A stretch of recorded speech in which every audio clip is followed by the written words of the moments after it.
Graça e paz, meu irmão, minha irmã, alegria estarmos aqui novamente para lermos a palavra, aprendermos mais um pouco na nossa escola dominical, a nossa classe única, no momento de estudo da palavra.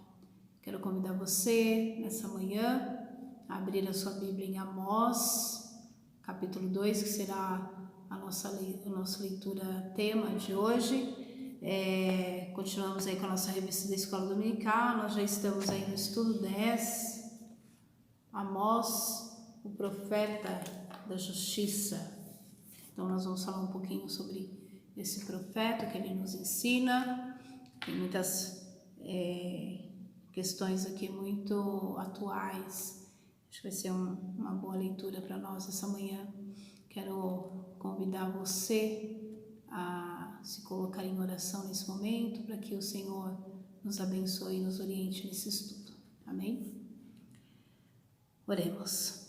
Senhor Deus, nós te damos toda a honra e toda a glória, e nesse momento nós queremos te pedir, Senhor, que venha nos guiar nesse estudo, Senhor, nos oriente, nos dê sabedoria, ó Pai, para entender a Tua palavra, Senhor, e aplicá-la nas nossas vidas, Senhor. Abençoe a Tua igreja, Senhor, todos aqueles que estão ouvindo a Tua palavra nesse momento, ó Pai. Que em nome de Jesus, ó Pai, fique conosco. Amém. Bom, como eu disse, nós vamos ler o texto bíblico em Amós, capítulo 2, a gente vai ler versículo 6 ao versículo 8. E diz assim: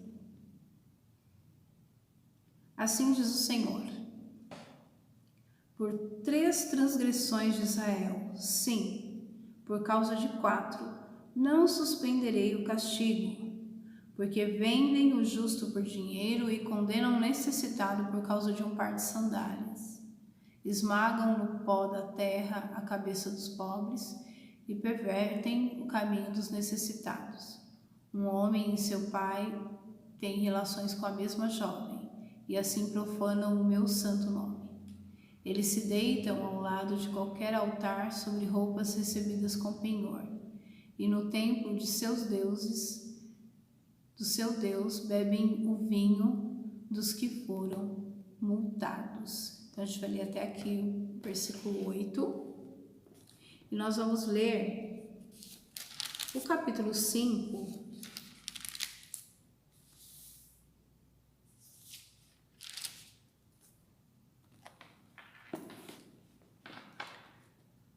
nós vamos fazer a leitura de alguns versículos. Busquem o Senhor e viverão. Ouçam essa palavra que falo contra vocês, ó casa de Israel. É uma lamentação. Caiu a Virgem de Israel para nunca mais se levantar. Está estendida na sua própria terra, e não há quem a levante. Porque assim diz o Senhor Deus: a cidade da qual saem 1000 conservará apenas 100, e aquela da qual saem 100 conservará apenas 10 para a casa de Israel. Pois assim diz o Senhor à casa de Israel: busquem a mim, e vocês viverão.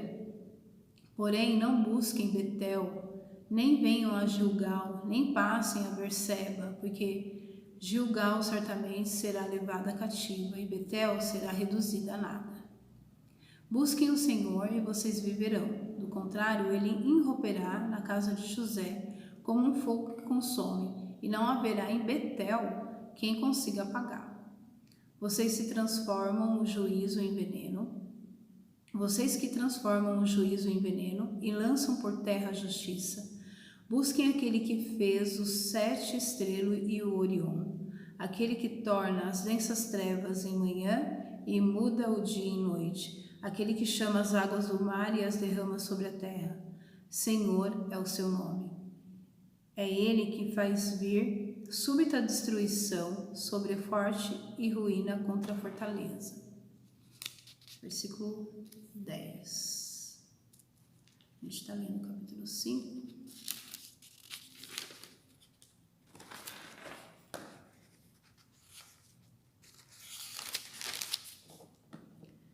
Vocês odeiam quem os repreende no tribunal e detestam quem fala com sinceridade. Portanto, visto que pisam os pobres e deles exigem tributo de trigo, vocês não habitarão nas casas de pedras lavradas que construíram, e nem beberão o vinho das belas videiras que plantaram. Porque sei que são muitas as transgressões e que são graves os pecados que vocês cometem. Vocês afligem os justos, aceitam o suborno e rejeitam as causas dos necessitados no tribunal. Por isso, numa época de tanta corrupção, quem é prudente prefere ficar calado. Busquem o bem e não o mal, para que vocês vivam. E assim o Senhor, o Deus dos exércitos, estará com vocês, como vocês dizem. Odeiam o mal e amem o bem. Promovam a justiça nos tribunais. Talvez o Senhor, o Deus dos exércitos, se compadeça dos remanescentes de José. Portanto, assim diz o Senhor Deus dos exércitos: em todas as praças haverá pranto, e em todas as ruas dirão: ai, ai. Chamarão os lavradores para o pranto e para o choro, os que sabem prantear. E todas as vinhas haverá pranto, porque passarei pelo meio de vocês, diz o Senhor. Ai dos que desejam o dia do Senhor, para que desejem o dia do Senhor. Será um dia de trevas e não de luz. Será como se um homem fugisse de um leão e saísse ao encontro de um urso, ou se entrando em uma casa e encostando a mão na parede fosse mordido por uma cobra. O dia do Senhor será um dia de trevas e não de luz. Será um dia de completa escuridão, sem nenhuma claridade. Eu odeio e desprezo as suas festas, e com as suas reuniões solenes não tenho nenhum prazer. Mesmo que vocês me ofereçam holocaustos e ofertas de cereais, não me agradarei deles. Quanto às suas ofertas pacíficas de animais gordos, nem sequer olharei para elas. Afastem de mim o barulho dos seus cânticos, porque não ouvirei as melodias de suas liras. E em vez disso, corra o juízo como as águas e a justiça como um ribeiro perene. Casa de Israel, por acaso vocês me apresentaram sacrifícios e ofertas de cereais durante 40 anos no deserto? Pelo contrário, levarei o seu rei Sicute e Quium, os seus deuses estrelas, imagens que vocês fizeram para si mesmos. Por isso, vou mandar vocês ao exílio, para além de Damasco, diz o Senhor, cujo nome é Deus dos exércitos. Então é um texto bem contundente aqui, denunciando aqui muitas situações aí que o povo estava cometendo ali na época ali de Amós. Então, o nome de Amós, a gente fazer uma pequena introdução aqui, significa Javé carrega, leva, né? Tem uma conotação de fardo, né? Então, Amós carrega ali um fardo, algo pesado, né? Ele era natural de Tecoa, a gente vê essas informações no primeiro capítulo de Amós, numa pequena vila do reino de Judá, uns 16 quilômetros de Jerusalém. Embora Amós fosse lá do reino do sul, ele exerceu seu ministério profético no reino do norte, em meados dos anos 750 a.C., na época de Jeroboão II. Amós vivia no campo, ele era boiadeiro e cultivador de sicômoro, né? O sicômoro é um figo, uma espécie de figo bravo. Tinha uma vida simples e conhecia muito bem a situação política de sua época. Então, lendo o capítulo 3, do 3 ao 8, a gente percebe que o chamado profético foi muito forte e contundente. Injustiças diversas no reino de Israel seriam denunciadas pelo profeta. No capítulo 4, no versículo 4, aliás, do capítulo 3, diz assim, será que o leão vai rugir na floresta sem que tenha encontrado presa? Será que o leãozinho fará ouvir a sua voz no covil? se não tiver apanhado nada, e aí ele continua falando aqui a respeito dessas situações aí na floresta, e no versículo 8 diz assim: o leão rugiu, quem não ficará com medo? O Senhor Deus falou, quem não profetizará? Então ele estava falando aí acerca do seu próprio chamamento, né?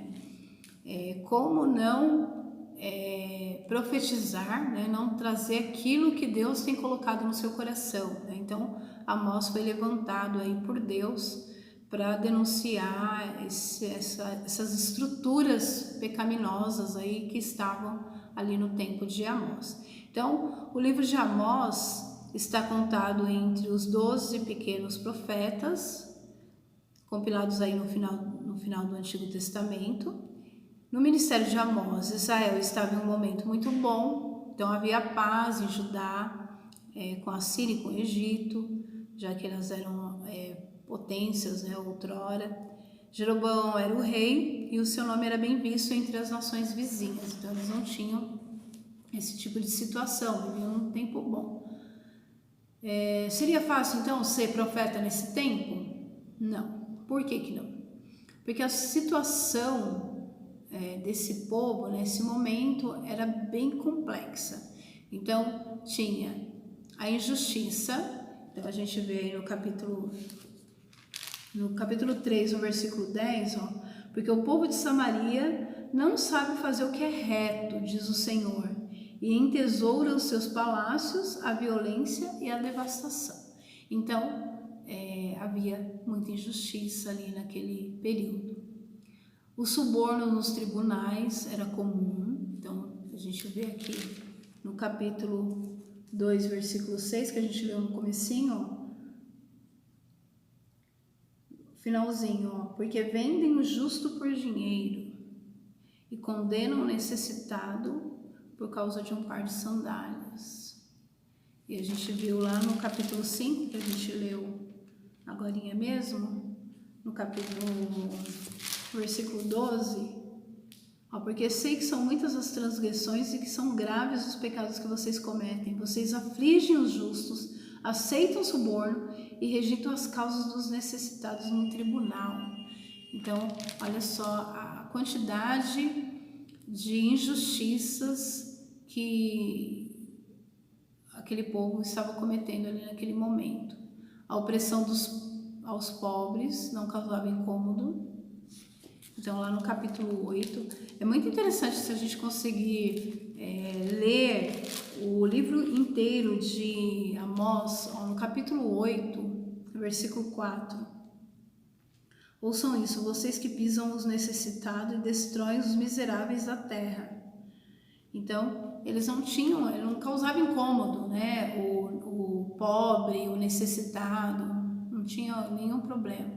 O comércio era fraudulento, também está no capítulo 8, nos versículos 5 e 6.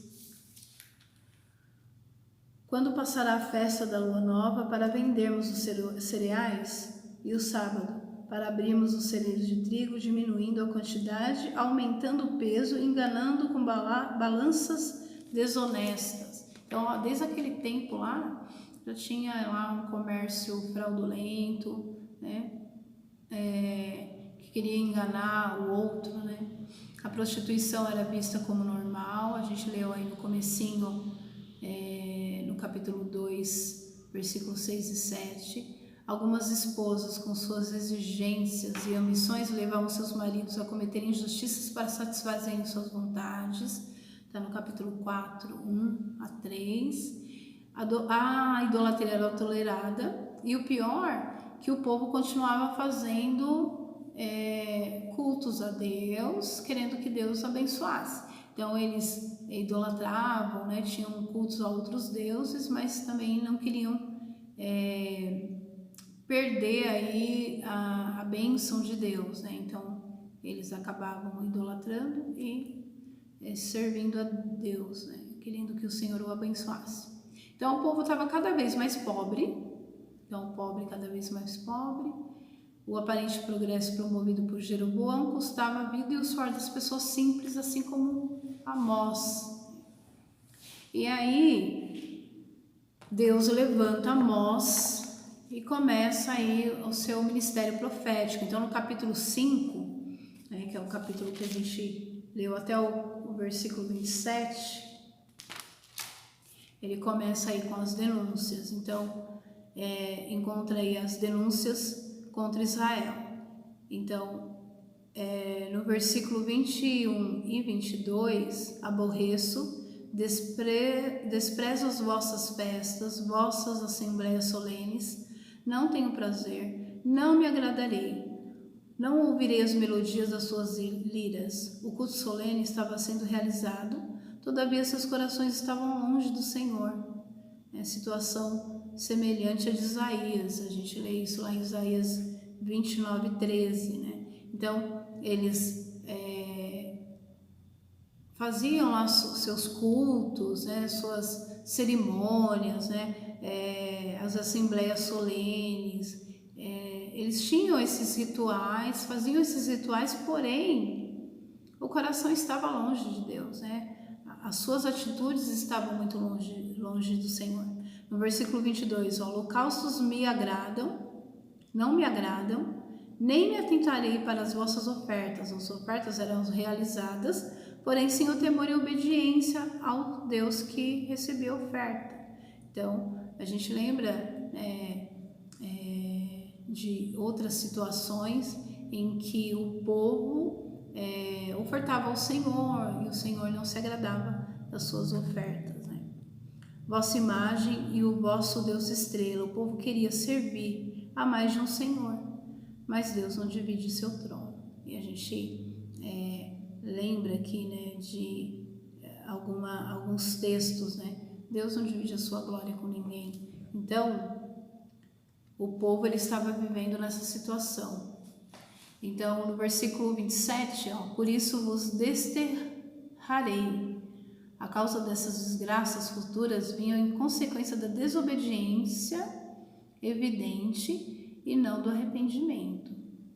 Então, quando nós lemos aqui aquilo que Deus ele diz que vai fazer, é porque não há o arrependimento, né? Então, quando não há o arrependimento, Deus acaba são consequências, né, das suas atitudes, né? A gente lembra aí da história de Jonas, né, que eu contei para as crianças semana passada, que a cidade de Nínive vivia numa situação também de desobediência, né, de pecado. Porém, a cidade se converte, ela se arrepende, né? E aí a salvação ali naquela cidade.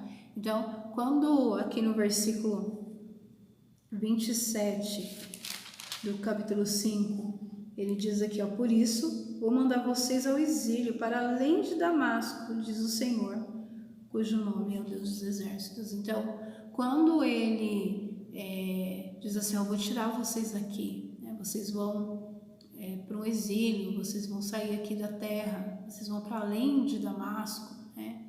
E a gente sabe que isso realmente acontece, eles ficam cativos lá 70 anos na Babilônia. E por quê? Porque não há o arrependimento, né, verdadeiro. No versículo 24, antes corra o juízo como as águas e a justiça como o rio perene. Esse era o desejo de Deus, agir com justiça era a condição primária de quem desejasse que se achegar a ele. Então, Amós, ele critica o sistema religioso injusto. Então, a mensagem divina que o profeta trouxe em Israel era bem clara, chegou o fim, acabou. Javé tinha com certeza muitos motivos fortes por trás de sua determinação. Então, era a transgressão do povo que a gente já leu aqui. E se você ler o livro inteiro de Amós, são situações assim que a gente fica pensando, nossa, quantas coisas o povo começou a fazer por estar longe de Deus, né? Então, as transgressões do povo, né? A desordem social, né? A deturpação dos cultos, a fruto, né, dessa falta dessa segurança. Então, estava tudo bem, né? O povo estava em paz, né? Apesar dessa opressão toda, o povo estava em paz. né? Não tinha guerra, né? O povo não estava lutando contra povos, né? Então, aparentemente, parecia que estava tudo bem. E tudo o que foi denunciado por Amós não é assunto só do século VIII antes de Cristo. Parece que situações de nossos dias estão sendo denunciadas pela boca do profeta. Então, se a gente lê alguma dessas questões aqui que eu li, né? A injustiça era evidente. Se eu perguntar aqui para você, você pode pensar aí na sua casa, aí na sua cabecinha aí e lembrar quantas injustiças nós temos visto. O suborno nos tribunais era comum, né? A gente, vira e mexe, a gente ouve alguma situação nesse sentido, né? Então, o pobre, né, que está errado, né, roubar lá um par de sandálias, como diz aqui o texto, né? Que o pobre, o necessitado, ele era condenado, né, por um par de sandálias, né? Condena o necessitado por causa de um par de sandálias, né? Tá errado também, né? Roubar um par de sandálias. Mas a gente tem visto que hoje não é diferente, né?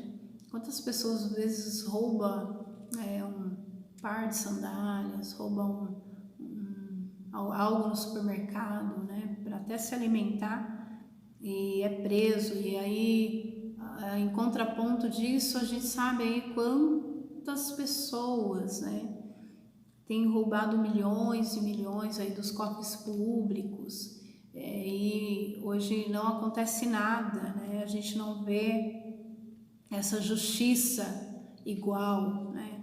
E a gente acaba beirando a injustiça, né? Porque se não há essa justiça igual para todos, né, alguém acaba sendo injustiçado, né? Comércio fraudulento, né? A gente vê isso, né? Quantas vezes às vezes a gente vê na TV, são fraude lá na balança, né? Você vai comprar, você está achando que você está levando lá 1 quilo de carne, você não está levando 1 quilo de carne. Postos de gasolina, né? Eu já vi várias reportagens, a pessoa pede para colocar uma quantidade de combustível e o combustível não vai aquela quantidade, então a pessoa paga por algo que ela não está levando, né? A opressão dos pobres não causava incômodo, né? Então hoje a gente vê, né, muitos pobres e ficando mais pobres, né? A situação é difícil e a gente não consegue olhar com compaixão, isso nos incomoda, né? É mais um, né? Enfim, idolatria, né? Que nesse tempo aqui eles adoravam outros deuses, adoravam a Deus também, mas adoravam outros deuses, né? Então, nós podemos ver isso hoje. Então, se Amós se levantasse hoje e começasse a falar sobre essas injustiças, sobre essas opressões, sobre essa deturpação do culto, sobre essas transgressões que o povo fazia, é muito atual, né? Então, parece-me que ele estaria muito em ordem em fazer isso hoje, né? E diante da mensagem do livro de Amós, é preciso fazer uma pergunta extremamente importante, tanto para o nosso desenvolvimento quanto da igreja que integramos. A nossa prática cristã, especialmente, o culto oferecido a Deus, tem sido compatível com os valores do reino de Deus? Então, é uma pergunta aí para nós respondermos aí para nós mesmos. A pergunta acima nos leva a refletir sobre nossa herança wesleyana, que, inspirada nas Escrituras, está fundamentada numa espiritualidade equilibrada e consiste em atos de piedade seguida de atos de misericórdia. Então, nós como metodistas, tendo essa herança wesleyana, nós precisamos olhar para o próximo, né? Nós precisamos olhar, não compactuar com a injustiça, pensar no necessitado. Nós precisamos agir dessa forma. E nós como cristãos e com essa herança wesleyana, nossos atos, eles precisam ser, né, de piedade e de misericórdia. Eles precisam ser atos para ajudar o próximo com ações factuais e também com as nossas ações espirituais, orando, né, buscando ao Senhor, mas elas precisam estar juntas. A gente não pode ficar só adorando ao Senhor, a gente não pode só orar, a gente precisa fazer as duas coisas. Lembrando lá de Tiago, né, a fé sem obras é morta. Então nós precisamos ter esses atos, né, de piedade e de misericórdia juntos. A glorificação a Deus em nossos cultos deve se materializar com atos de justiça. Então John Wesley nos ensinou a valorizar as crianças de rua, as pessoas encarceradas, gente faminta e injustiçada. Nós precisamos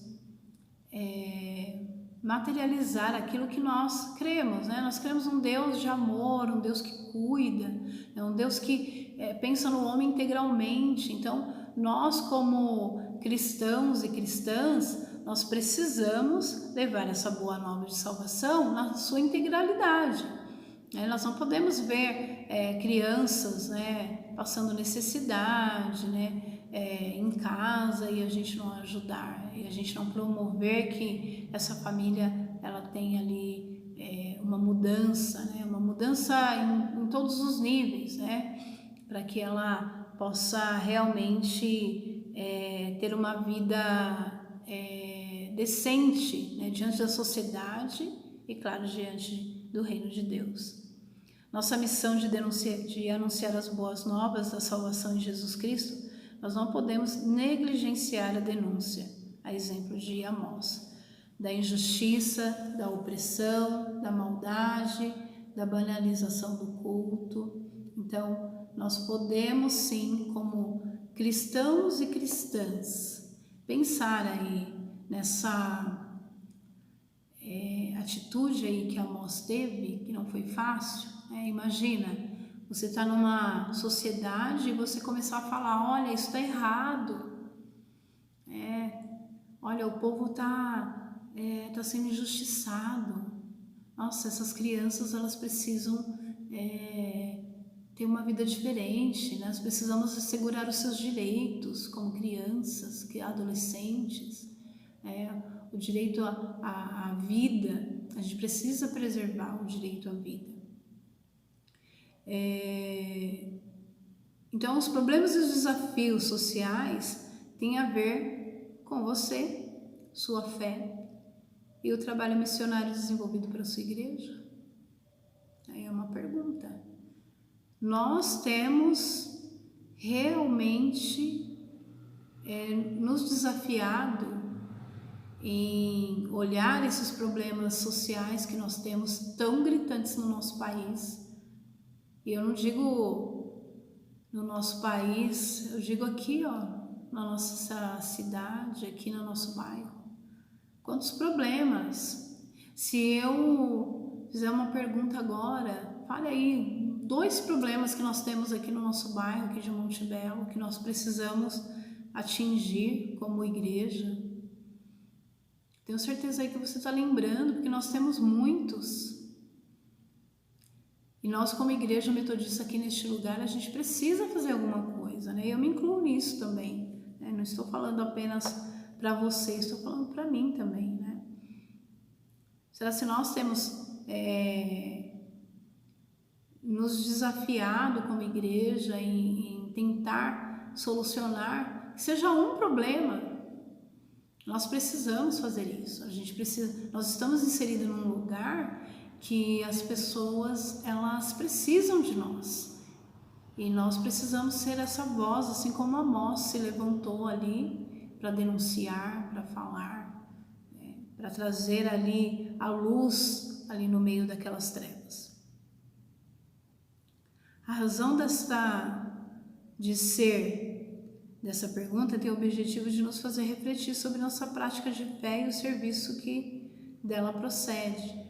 Eu acho que eu já falei isso aqui nesses estudos online. A gente precisa sair de nós mesmos, né? Que é muito bom nós estarmos juntos, né, congregando, é muito bom, mas isso tem um motivo. O motivo é nós fazermos com que o maior número de pessoas sejam alcançadas. E quem são essas pessoas? São pessoas que realmente precisam, elas precisam ser tocadas, né? São pessoas que precisam ver que há um Deus que pode todas as coisas, né? Pode tirar de uma situação familiar, social, muito difícil, e pode torná-las em mulheres e homens, né? Bem estruturados, né? E com fé em Deus. A vida e o ministério profético de Amós se torna uma inspiração essencial e profunda para o desenvolvimento da vida e missão da nossa comunidade de fé. Para isso a gente precisa refletir e pensar nas nossas ações.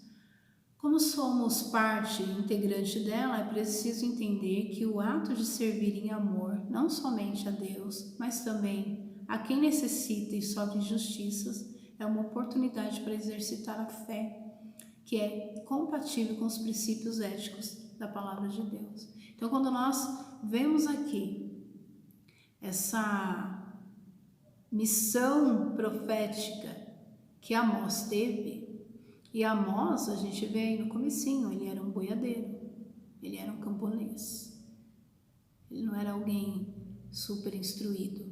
Porém, é interessante que fala aqui, ó, que ele era simples, tinha uma vida simples e conhecia muito bem a situação política de sua época. E nós, como cristãos e cristãs, nós precisamos conhecer muito bem a situação política da nossa época. Quando eu falo política, é naquela questão que eu falei semana passada, não é na questão partidária. Eu sei quem são os partidos políticos. Não é isso. Quando nós falamos em política, a gente está falando em sociedade. E quando a gente fala assim, que a gente precisa conhecer muito bem a situação política que nós estamos inseridos, para que a gente possa agir como cristãos e cristãs. As pessoas precisam olhar para nós e achar uma esperança. Não que nós somos a esperança, mas Cristo é a nossa esperança.